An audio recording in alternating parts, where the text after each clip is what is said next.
What is up, all you freaks out there? This is Ryan, And this is Rhonda. and welcome to the Freakin' Awesome Paranormal Show. Take a sip of my tea here. I'll tell you what. Today I took RJ outside,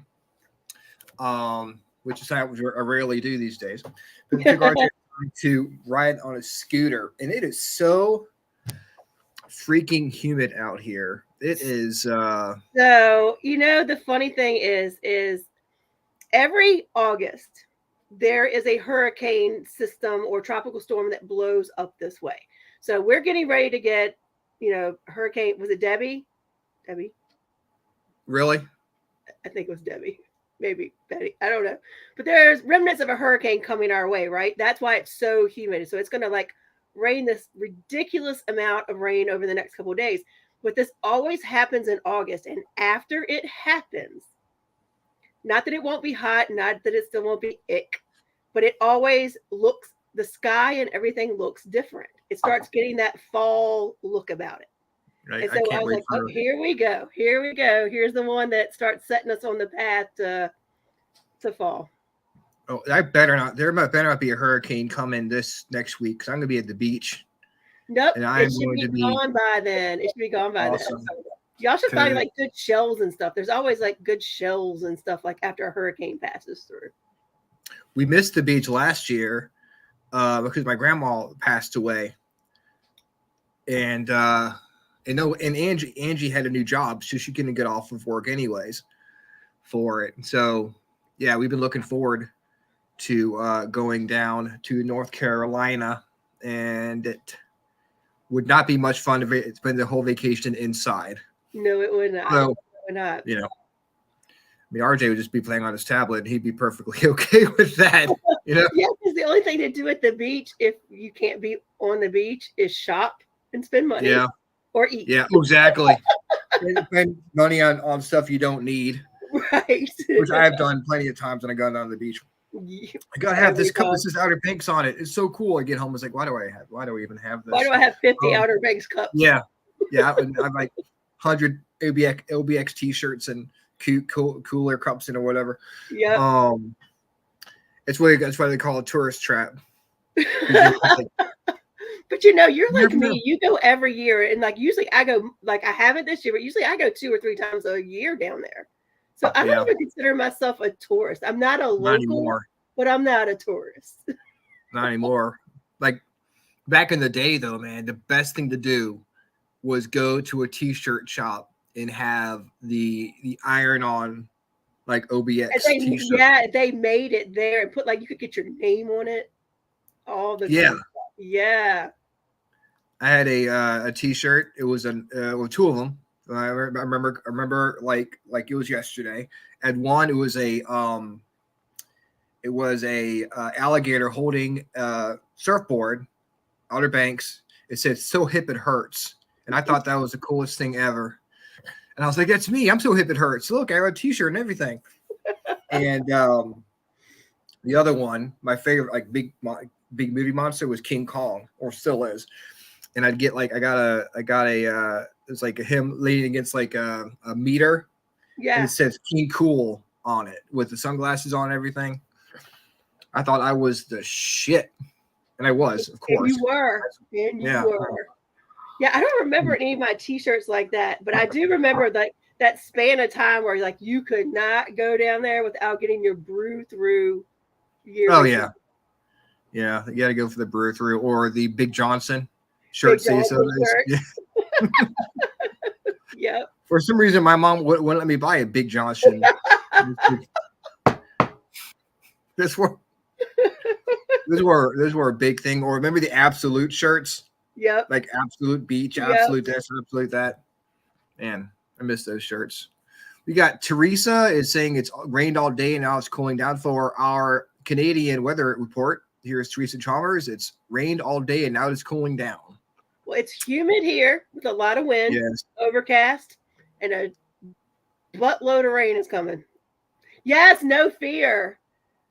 And the No fear shirts, yes. You remember the surf style windbreakers? They were the iridescent. Yep. Oh yeah. Try My Nuts Shop. They do have a Try My Nuts shop in the Outer Banks, which I'll be going to. That's all like the closest thing we'll have to a Big Johnson. Or there was that kind of humor. Try My Nuts shop. They have good nuts. Not gonna lie. I know. They do have good nuts. You know, I don't have to tell you guys that it is National Fresh Breath Day. So any other day of the year, your breath can stink. Stink. But not today. Not today. Not today. Brush your teeth or brush your tooth, depending, you know how well you take care of your teeth. I mean, I'm missing a lot of teeth. I had my tooth pulled out last year. People think I'm on meth because of all the teeth I'm missing. I promise you I'm not. It's not from drugs, I promise you. It's just I didn't celebrate Fresh Breath Day enough, apparently. You know what, Shonda? I have yet to go to Biscuits and Porn. That's going to happen the next time I go. I need to go to Biscuits and Porn. That sounds like a fun place to have breakfast. Watch porn. I mean, absolutely. Thank you. Oh my God. A little Do strong. they call it at the strip club when they do breakfast, legs and eggs? Something like that. Oh my God. I'm trying to biscuit. Wow. Cheddar biscuit. Strong melatonin tea I've been drinking. It is also, and I can't believe there's a holiday for this, but you can make a holiday for just about anything. It is National Wiggle Your Toes Day. Why they need a holiday for wiggling your toes is beyond my realm of comprehension. But you know what? You just said it, and I wiggled my toes just because you said it. There you go. See? Yeah. Who else in the chat wiggled his toes? Too. But he said it was Wiggle Your Toes Day. Or am I just the only weirdo? Wiggle your toes. I'll accept it if I am. Wiggle your toes day. I mean, I'm sure there are people who just love to wiggle their toes, and they need to be recognized, need to be seen. As they say, this is a safe space for all you toe wigglers out there. I want you to feel welcome here, and let you know that you can wiggle your toes all you want to during the show. We are not going to judge. No judgment here. No judgment zone. Paranormal show. We are going to change it up a little bit tonight, so we can Angie, Rhonda can keep a straight face while we do the word of the day. So I'm gonna let because our great viewers and posters in chat have learned that Rhonda can lose her shit real quick when something's funny and have a hard time recovering. So we can no longer do the curse word of the day before I pull the card for the collective. It just cannot happen because you need to focus on the card. I need to focus, and I cannot focus once I've hit that zone. So here we go. The zone of no return. We're already there. We live there. Okay. What do the cards say this week?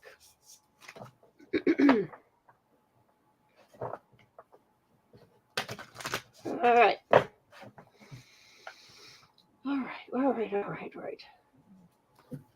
Okay. The lamp, which says, again, I'm using the Halloween Oracle deck, and it says remembrance. So I think this card for me, when I tap into kind of what that's meaning right now, I feel like it really just is. There are times where you have to step back and remember who you are. And in turn, remember who your ancestors are, who your family was, what you were brought up, and those things that resonated with you.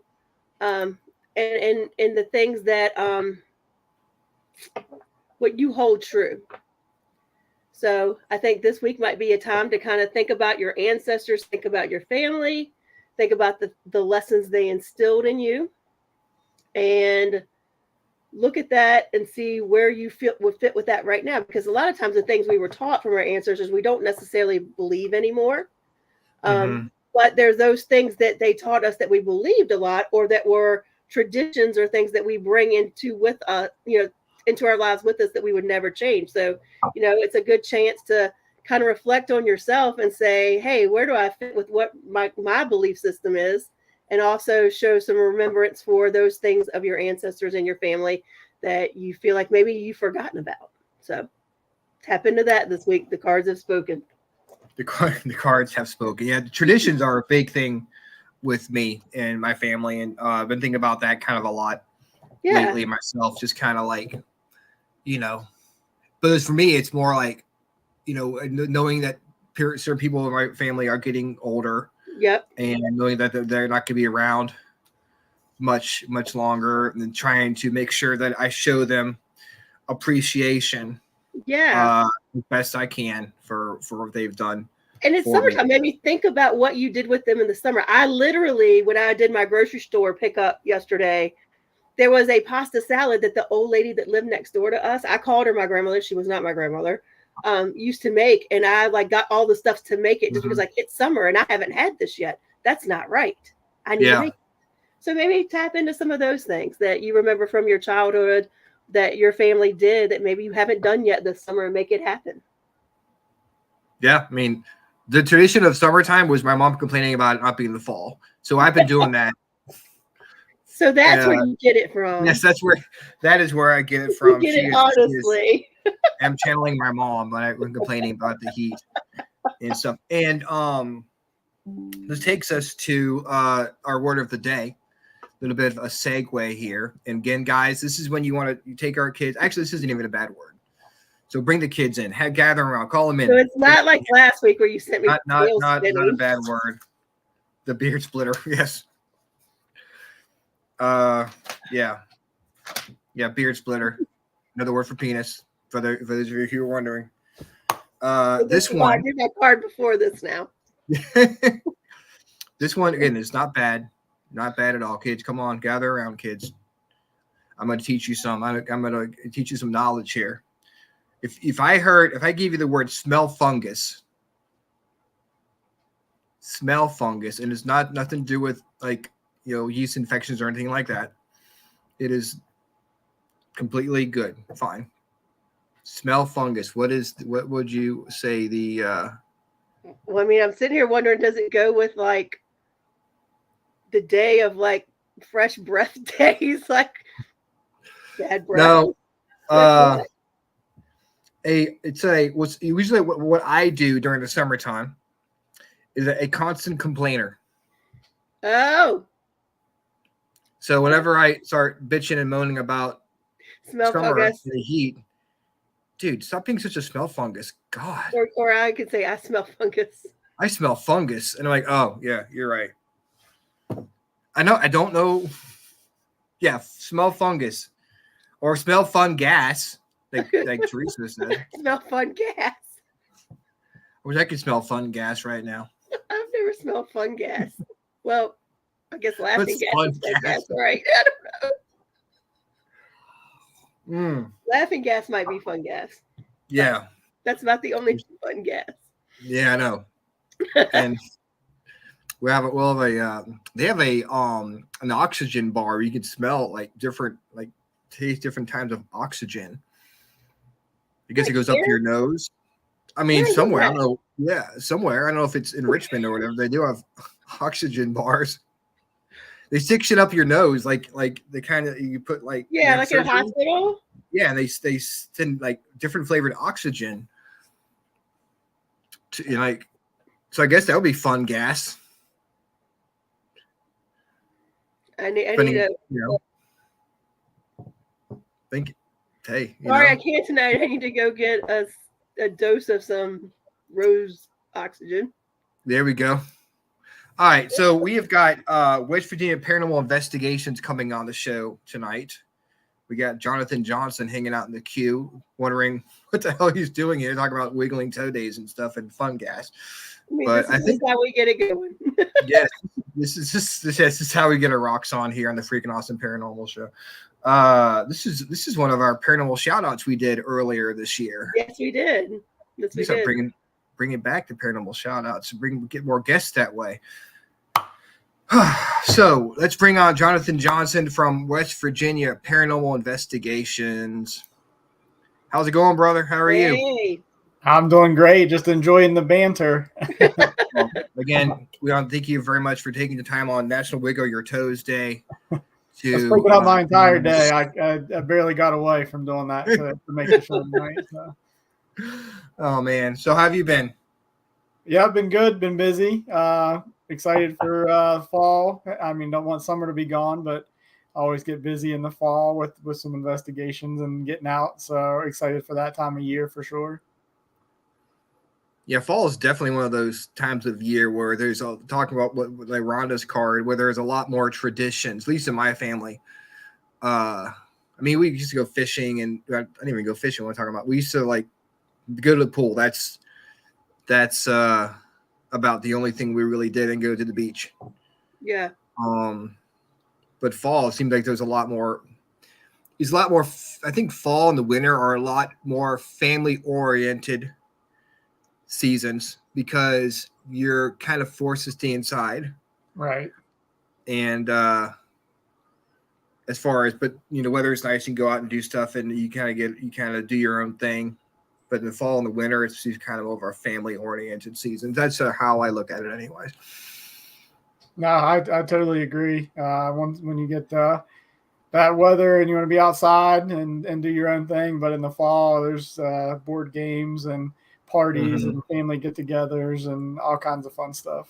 And spooky season, which yes, apparently, which I'm all for. It kicks off in August now. Everybody starts getting their Spirit Halloween is now opening in August. I went to Lowe's for work like 2 or 3 weeks ago, and they had the giant animatronics for Halloween out already. And like I stopped when I walked in the door. I was like, already? Like, I mean, I'm not complaining, but I was kind of surprised to see it that early in the year. But I mean, I'll take it for sure. You'll have Santa Claus out in September, so you know. Yeah, true. I took my son out to Spirit Halloween on Sunday, and they had stuff up, but they were still had boxes, like lots of boxes. They're just still unpacking stuff. But I mean, you know, earlier and earlier, I mean, you start seeing the Reese's peanut butter cup pumpkins out in like July.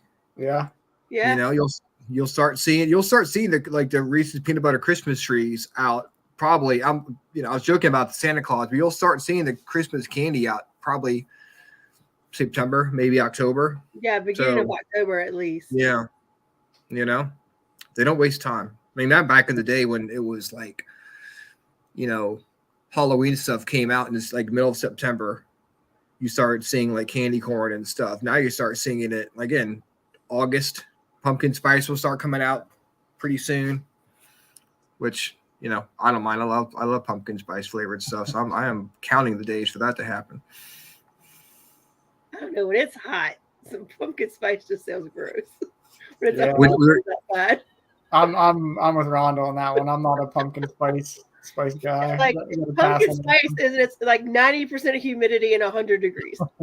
Hey, I'm trying to like get myself. I can, you know, trying to like, you know, reverse psychology myself here into thinking that it's actually cooler than it is.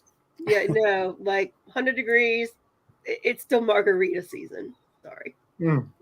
We were talking about the pumpkin spice margarita the other day.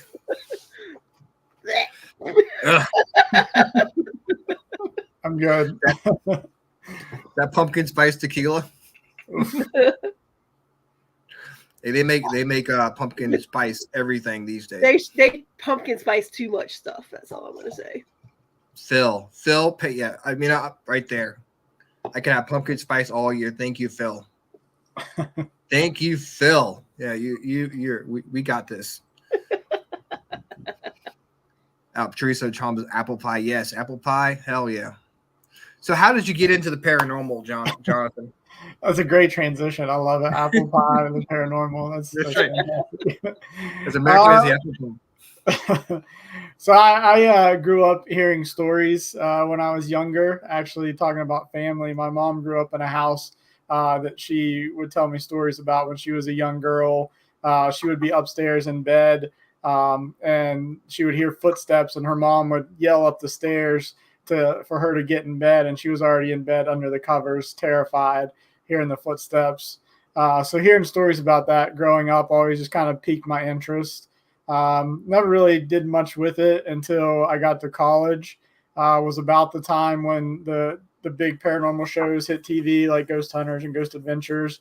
And then that's when I realized, oh, wow, people actually go out and investigate this. And I started to do more research, actually, again, reaching out to family and friends. My cousin Rich, who I'd lived literally a couple hundred yards from my entire life.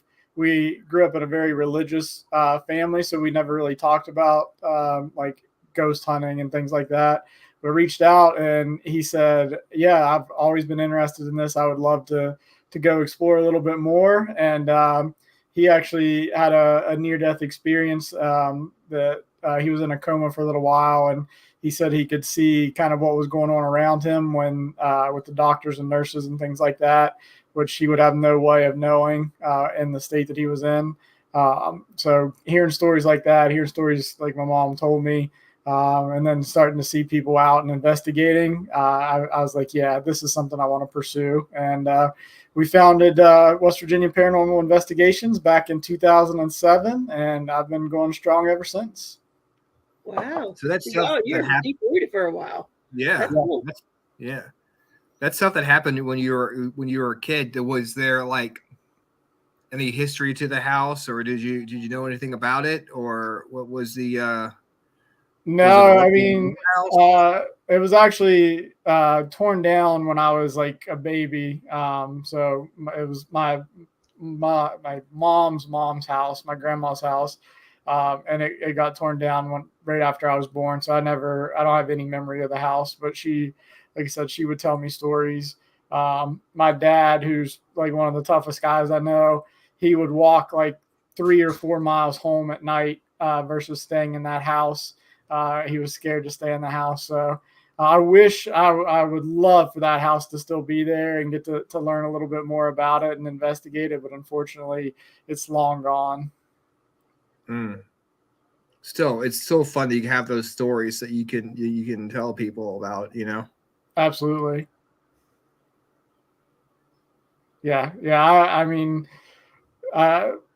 storytelling and talking about the paranormal, I love it. I can do it all day. Like I said, 17 years, 18 years of doing this. I got lots of stories and love to share them. So always glad to jump on programs like this and talk to paranormal.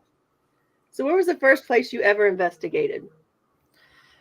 So when we first started the group in 2007, we kind of did like the normal thing, like the local legends, and we would go out to like the couple of like the graveyards, and there was an old like cave system where I live in West Virginia, so we like went around there. The town I'm originally from is called Tunnelton, and it got its name because of some massive train tunnels that are in the area.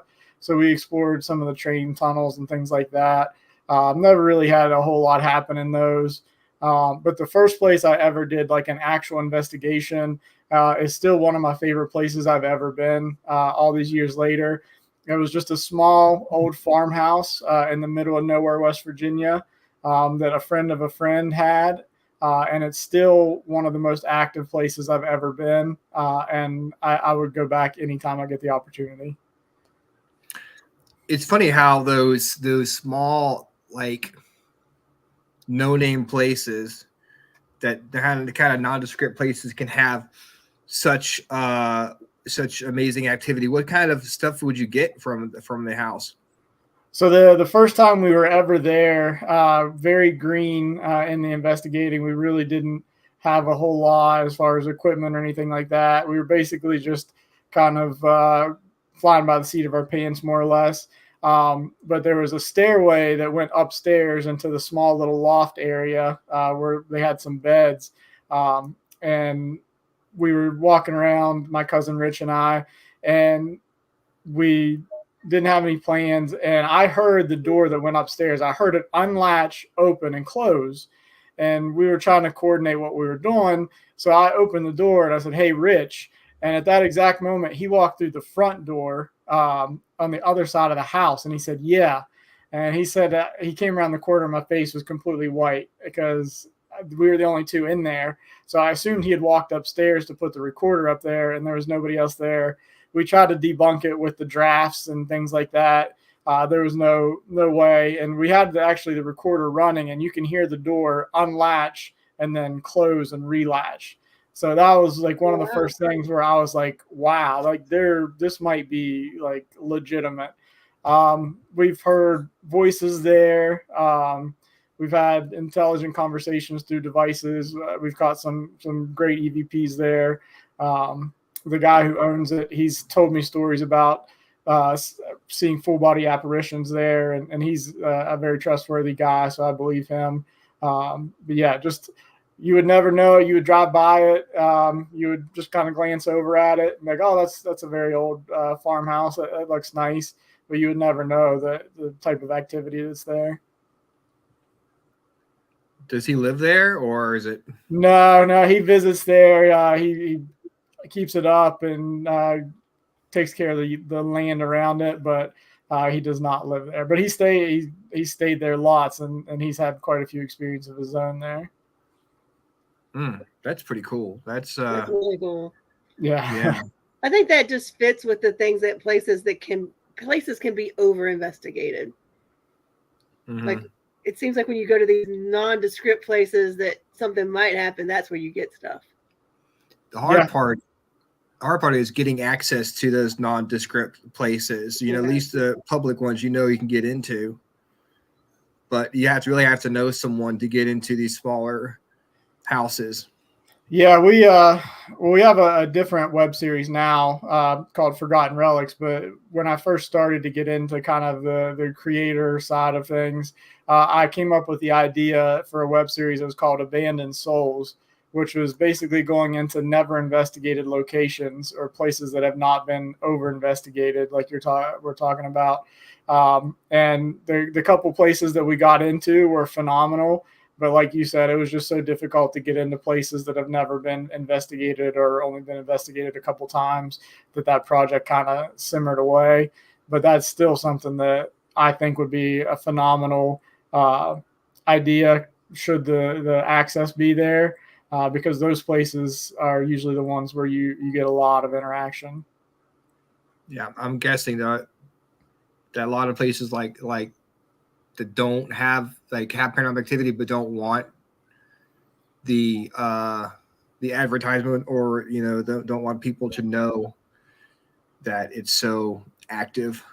Yep. So it's kind of hard to get them to let you guys in, because they have like people who don't respect the property like you guys do trying to come in and investigate. Yeah, I think that's always one of the concerns that locations have is getting the wrong type of attention, even though I think that a lot of places, if they do things the right way, they could open up a whole nother revenue stream and make a little bit extra money on the side for the preservation of the location. But they don't want that type of attention tied to them for whatever reason, which, I mean, I can understand that. And then, like you said, if you get the wrong type of people in there, that can be a deterrent as well. I mean, just look at what's going on with the house up north. Hinsdale House.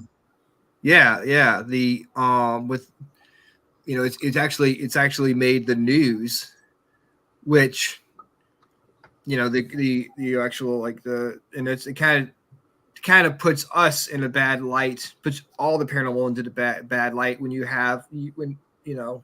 it goes out of our bubble and goes into the mainstream media, where they hear the stories about what's going on over there, and they kind of put it on all of us that we're all like that, and that we all have the same kind of points of view as she does. Which kind of like when that team broke into the plantation in New Orleans back in a few years ago and caught on fire. There, it's like, oh, those paranormal investigators, they just like to break in and they hear voices from dead people. They want to fire. It's just yeah. So you've really got to stay on your best behavior when we do something like this because of the stigma that's attached to it from people who don't really understand what's going on, you know? Right. Yeah, I mean, a couple of bad apples can ruin the whole bunch, unfortunately. Yeah. And that's why we always, I would never invest. I would never try to trespass or try to get into a location that we didn't have 100% authorization to be in. That's why we always have signed documentation on that we're allowed to be there and when we film and things like that, just to avoid any type of confusion like that. And I think a major majority of those who are involved in the paranormal are like that. But like you said, you get a couple people and you get the wrong headlines and you get the wrong stories out there, and unfortunately, it taints the whole crowd. Yeah, and there are no shortage of places to investigate if you really want to. I mean, I know West Virginia has got a lot of cool locations. I was like to your Facebook or your YouTube channel here, and you've got a lot of cool stuff like Forgotten Relics here. What was the how was the I started watching the Haunted Prison, the old Franklin County Jail. How was that investigation? It was amazing. That place is one of the coolest places that we've investigated. It's in Chambersburg, PA. It has a ton of history, just like most prisons do. Lots of this one has a lot more tied to like the Civil War and things like that around the area as well. So it's near Gettysburg. So I mean that whole area, obviously with the energy that surrounds that, and there's ties to different things related to the Civil War. There's a lot of deaths there related to just illness and sickness around that time period. And then there was a couple, I think 3 people were hung there in the courtyard, and the gallows are still there. And just so much history. And we got, it's a place that's been investigated, but it's definitely not been over investigated. It's kind of a hidden gem that not a lot of people know about. And we were fortunate to go there a couple times. And when we filmed, we had a lot of activity, some great interaction, some great responses. And I think the episode turned out really, really good. Was that a hard place to get into? No. They are limited on their dates. They don't do a ton. They don't do like every single day there like a lot of other places do. But the Historic Society runs it, and they see the value in allowing groups in there to make that extra money for the upkeep of the location. And the guy that we interviewed in the episode, he's the head of the Historic Society, and he's a great guy. And he was telling us stories that he's experienced there and others experienced there. And they not a super difficult place to get into, but one that just not a lot of people know about. Where do you think you get the most activity, like a prison or an old house, or maybe an asylum? What kind of places do you get the most activity from? That's a great question. I've been fortunate to be in a lot of different places over the years. I mean, I've been to the West Virginia Penitentiary in Moundsville, which is one of the bloodiest, deadliest prisons ever. I've been to Chambersburg, obviously, that we just talked about, a few other prisons. I've been to Trans-Allegheny Lunatic Asylum in Weston, which is one of the most famous locations in all the U.S. I've been to Waverly Hills. I've been to St. Albans, a lot of the other asylum type buildings. And then there's like the smaller places like we talked about. One of our favorite places that we've ever experienced is called the Haymond House, and it's in Sutton, West Virginia. It's a small place. We were actually one of the first groups to ever investigate there. And it's since been featured on a couple other bigger shows, which is awesome. But that place is probably one of the most active I've ever been. And then, like I said, the farmhouse I investigated. So sometimes I think it's like we talked about earlier, there's little smaller locations where you can kind of spend more time and connect, and that aren't overly trafficked, that you get the best responses. Have you ever, so what has been your responses going to some of those smaller locations that maybe have not been investigated? Like, what have been some of the responses? Are they like, are you crazy? Why do you want to come to my location? Like, what are you getting when you go talk to them? I mean, most of the time they have some type of experience, and they're open to it. And sometimes, like, there's a place that we reached out to not long ago here in West Virginia. It was just a cool old historic building, and they're like, nope, never had any experiences, don't want anybody in here. I'm like, that's awesome. I mean, appreciate you getting back to me. Thanks for the response. But then there's those other people who are like, really? I'm like, yeah, we have a web series. We come in, we investigate, we film everything. We present the history of the building. We help spread the word if you have any events, anything like that. And then they have the kind of like that light bulb moment where they're like, well, I've had this happen, and this happen. Maybe there is something here. Maybe we would like to have some type of documentation. And yeah, I mean, it's just a kind of a numbers game. You reach out to a few, you get turned down a couple of times, but every once in a while you find that hidden gem, and it turns out to be a great place. And luckily, I think people are becoming more open-minded about the paranormal, and realizing that they can make money, and we're not all little crazy. I mean, we're crazy, but we're definitely crazy for sure. But you're 100% right. I mean, when I started in 2007, the paranormal was like a bad word. Like, you're talking about the different words. Paranormal was like taboo. Like, you don't say that like around people. And kind of over the years, with the mainstream success of a lot of the TV shows, it's kind of lowered that wall down for a lot of people. And now when you go out and talk to people, they're a little bit more understanding. But yeah, when years ago we would go out and talk to people, and they'd look at us like we had 6 heads, and you're like, what are you talking about? Like, now most people are like, yeah, I've had some weird stuff happen, I understand. So there has been a real big shift in kind of the mindset and the mentality. But there's still a lot of places that, unfortunately, and they own the building, so that's their prerogative. But there are some incredible historic buildings here in West Virginia, in small towns, that are just rotting away and just falling apart on top of themselves. And I've talked to these people, and like, listen, this is a stream of income that you can continuously have year round.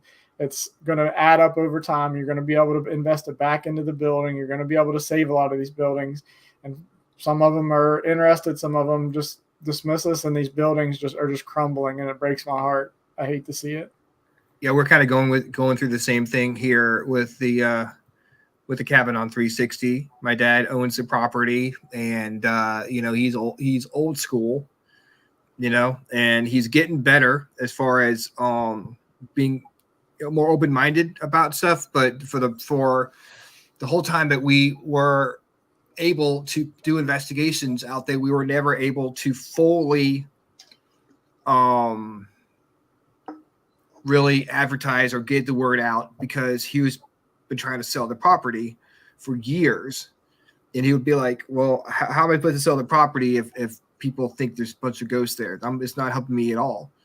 And we were trying to tell him, like, look, yeah, sell it to us, let us use it and use it for investigations, and we'll make a lot of money. He's finally came up to me, I guess a few weeks ago. He's like, you can actually make money doing this? And I'm like, yeah. So my friend Dennis, who I run the cabin with, is actually trying to buy it, and he's trying to get it so we can keep doing what we're doing out at the cabin, because it's good to be able to educate people about what we do, and have them understand that there is more to this world than we can see, and it's not just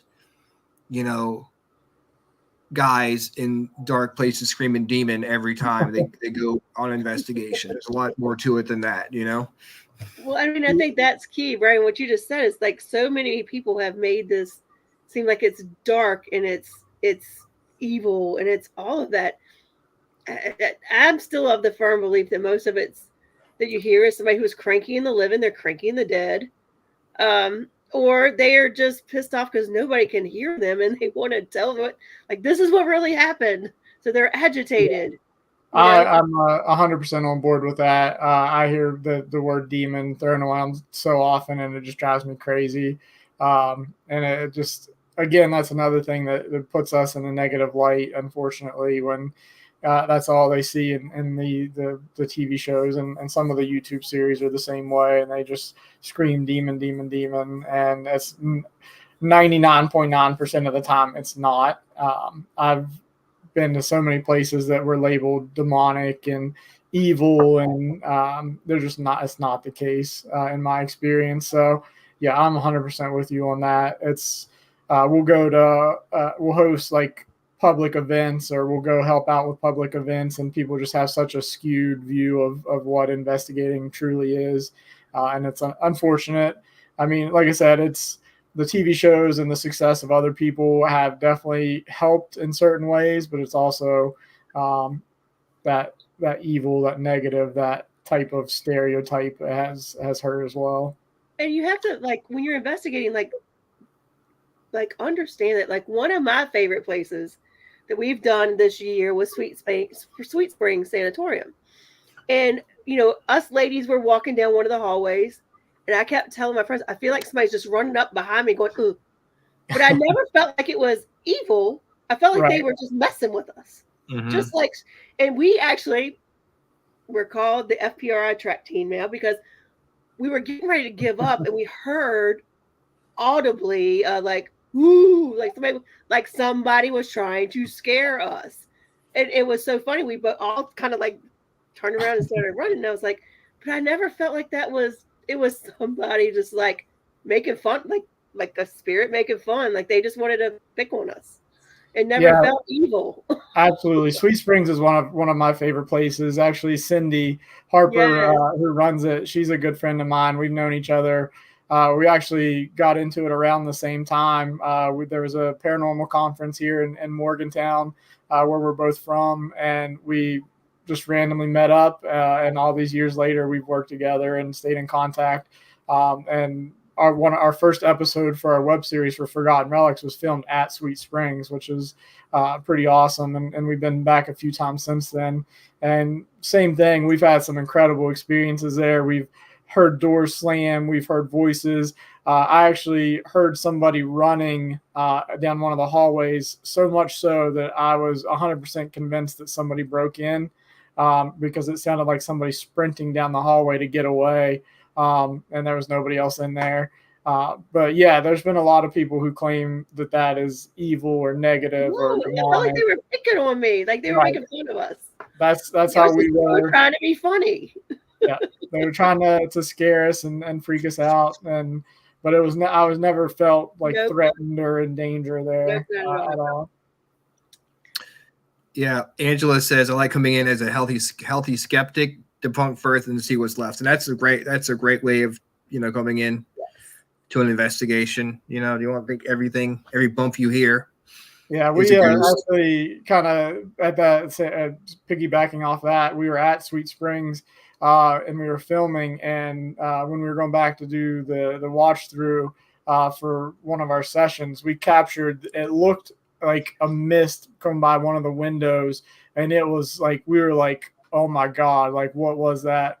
And then we started to dig into it a little bit more and started to debunk, and we figured out that there was some fog in the air that night, and when the car drove by at a certain angle, it would hit a certain way, and it made it look like there was just like that creepy mist forming out of nowhere. And we never used it in the episode, obviously, because we knew it wasn't paranormal. But I feel like so many other groups or people would have just took that and ran with it and been like, oh my God, look at this apparition that we caught. And that's not what we're about. So we always, anytime we get something, if it's a door opening or closing or door slam, whatever it is, we're going to try to debunk that to the best of our ability before we ever put it out as any type of evidence.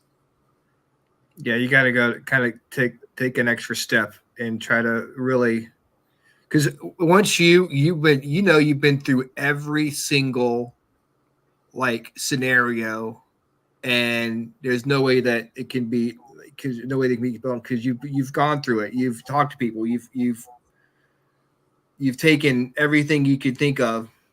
And then you're like, okay, if I put it out, it is golden, because I'm not gonna put anything out that someone can easily debunk as something like, oh, it's pareidolia, like, it's the light reflecting. I've already done all that. You know, you're gonna have to like really dig down deep to try to debunk what I'm putting out, because that's what all we have is our word when it comes to, you know, evidence and stuff like that. Right. We're putting our name on that. We're putting our reputation on that. The fact that I'm saying that this is something I believe is paranormal. I want that to mean something and not just be like, oh, well, every single thing, like you said, every noise, every knock, every squeak, every whatever is a ghost. So I feel like when we put something out there and we've done the legwork to make sure that it's legit, that I feel like it holds some weight. At least I hope it does. And plus, with all the people being able to fake stuff on their phones, and you know, we already feel like we're starting 2 steps behind already when it comes to being able to prove that what we've captured is actually real. Right. You know? Yeah. Wish it wasn't that way, but you're 100% correct. Too many people are trying to get famous by taking the easy way, and you know, doesn't help us at all. Teresa was asking, what was your favorite spirit box session? Ooh, that's a tough one. I have so many over the years. Try to think back. We had the one that at the Heyman house that I was mentioning earlier. We've had quite a few interactions with who we now over the years think is Mr. Heyman, who was the proprietor of the house and who built the house. And if you go back and watch episode 2 that we released from there, we were doing an Estes session upstairs, and we were getting direct responses every single time. And he was not happy with the fact that we were there. He was telling us that we didn't belong there. We needed to leave. We needed to get out. And I was genuinely like, if I didn't trust Scott, the guy that I film with my life, I would have said that like he's messing with me, like he can hear my questions. But I know for a fact, because I could hear the spirit box going through his headphones 10 feet away, that he couldn't hear me. But just direct responses almost every single time, answers to my questions, and that will probably always stick out in my head as one of my favorite moments. That's so cool when you get the kind of reaction or and I feel like Estes sessions are like that too. It's either you're getting random, or it's like spot on. Mm-hmm.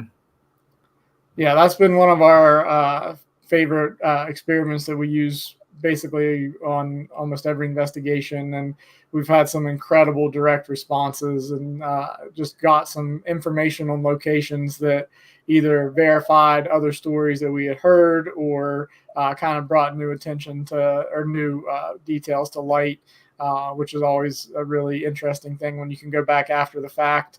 Like at Sweet Springs, we got a name of a soldier who was there, and we had no clue. We had never heard the name before, but it came through on an Estes session, and we went back with Cindy and she checked it out, and we verified that this guy was real. Like he actually existed. He died.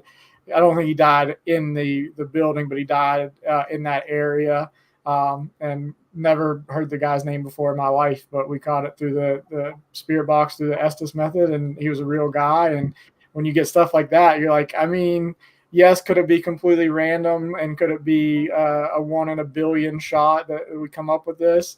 But to me, it's not random. It's I mean, I feel like with especially with Estes, names don't come through a lot. Mm-hmm. So when they do, I feel like you almost need to pay attention, because you get a lot of random stuff, but names aren't normal.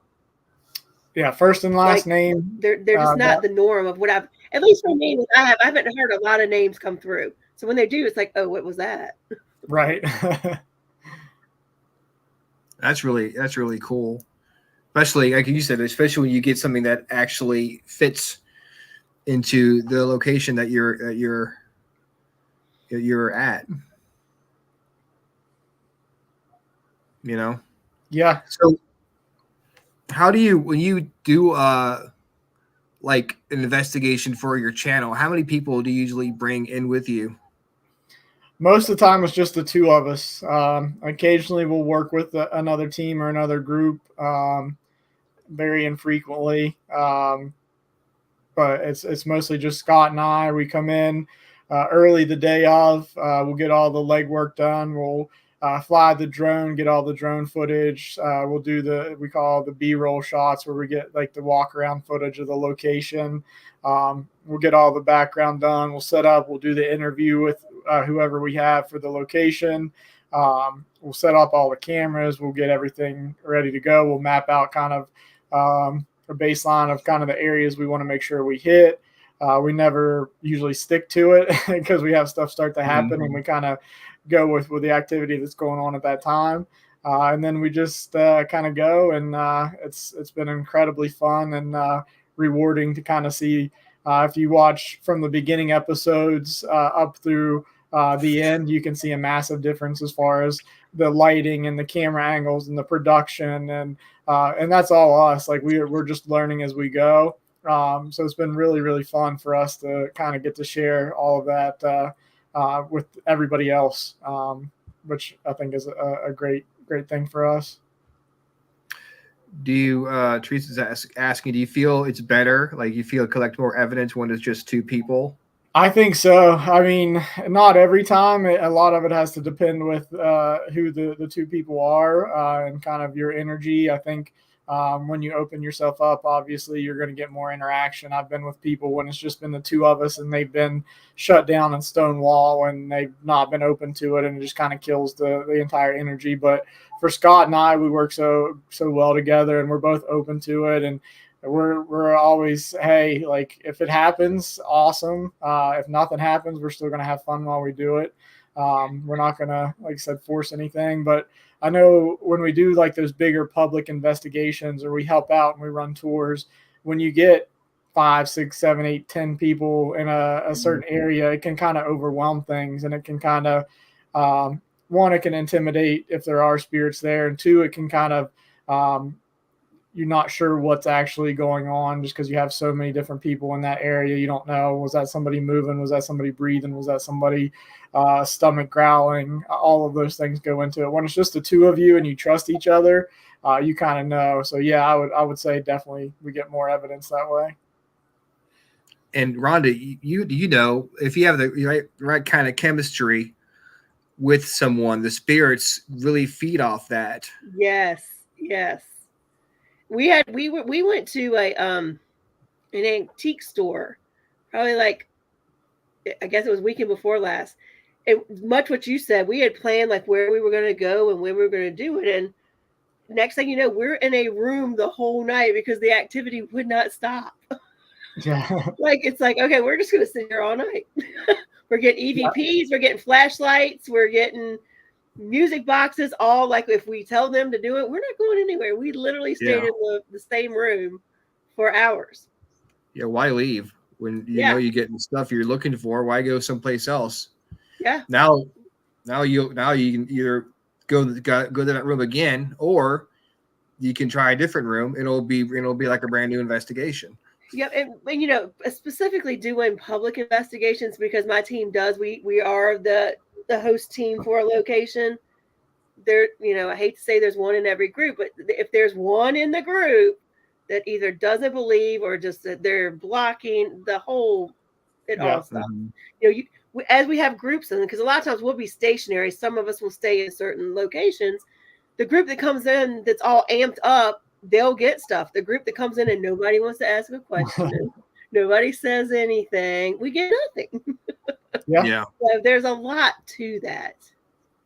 I mean, when you think about it, I mean, everything that has evolved in the paranormal comes back to energy of some sort. And you put off energy. Anytime you enter the room, you change the temperature, you change the everything about that room.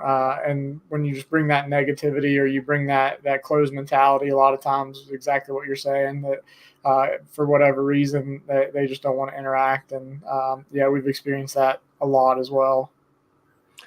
Yeah, if you're around someone, even in real life or in living, who's pissed off or has a bad attitude, you're not gonna want to talk to them. Yeah. Same goes for the paranormal. Yeah, Absolutely. even anxious. If you're just anxious and nervous and like, I don't know if I want to do this. Well, of course, the spirits are like, well, I don't know if I want to talk to you either. Like, here we go. You put out energy. Yep. Negative and positive. We promote positive energy here on the Freakin' Awesome Paranormal Show. Although you wouldn't know it, right? When I'm being such a smell fungus about summertime, yeah, that's very negative. I got to work on that. Don't be a smell fungus. Don't be. I cannot be a smell fungus. That's what we could use that on an investigation when somebody's negative. Don't be a smell fungus. Don't be a smell fungus. Come on, guys. Come on. That's good. Seriously. So, we are getting close to the end of the show here. I want to thank you, Jonathan, for coming on and talking with us tonight. How can people get in touch with you or check out some of your awesome videos? Yeah, thanks for having me. This was a blast. Check us out on Facebook, West Virginia Paranormal Investigations. If you like the live stream type of investigations, we live stream a lot on Facebook when we're not filming for our web series. We'll be actually at the old hospital on College Hill here in West Virginia on Thursday night, and we'll be live streaming from OHCH, and we're super excited about that. Our main thing that we're trying to do is get the YouTube web series built up a little bit so we can kind of build some cash flow just to pay for our equipment investigations. We're not trying to get famous. We just want to be able to not pay hundreds and thousands of dollars out of pocket if we can get some people to watch our stuff for free. That would always help out. So you can search youtube.com/WVPara, or you can search for Forgotten Relics, and our web series will pop up that way as well. You have our friend Teresa from Canada is now following you guys. Awesome. So you're international. You're worldwide here. I will start using that worldwide. Yes. We're internationally known, famous paranormal investigators. West Virginia Paranormal Investigations. Guys, come on. Don't you want us to come investigate? Right, exactly. Now you got to go up to Canada and investigate up there. So now you got to go up, So they have a lot of cool places I'm down up there. for some international investigations. Absolutely. Heck yeah. Absolutely. You got to cater to your Canadian fan base you have here. So 100%. We're working on that. So we appreciate you. Look. Angela Ryan said, "Jonathan, link the page to my page so I can add his event to the page." There we go. Awesome. Yeah, we are promoting others. What we do. Yeah, we're gonna make you explode worldwide. Here we go. I appreciate that. But if Thank you're you very much. You better hook up with me and Ryan. We Yes. have all kinds of locations you should go see. Well, I've talked to John and FPRI a couple of times about collabing. And cool! We just haven't found time to do it yet, but let's set that up. Yeah, because that's my team lead. I know he's a great guy, and that would be awesome to set something up and work together. Absolutely. Like, yeah, once we get the cabin figured out, we'll have you come out to investigate out here too. It'd be awesome. Absolutely, let us know. We'll be there. Awesome, man. Well, thank you so much for coming on the show and talking with us. We'll have to have you back, and because I know we have a lot of other places and a lot of other topics we can get into. We'd love to have you back on. Of the discussions, because I had so many questions just about West Virginia and the best places to go. And hey, I'm ready anytime. You send me the invite, I'll be here and we'll chat. I'm always down. Awesome. Heck yeah, brother. Thank you so much, and we'll talk to you soon. Thank you. Appreciate it. Bye. Good night. Good night. Bye. That was fun. I enjoyed that conversation. I've got some bad news, guys, and What is the bad news?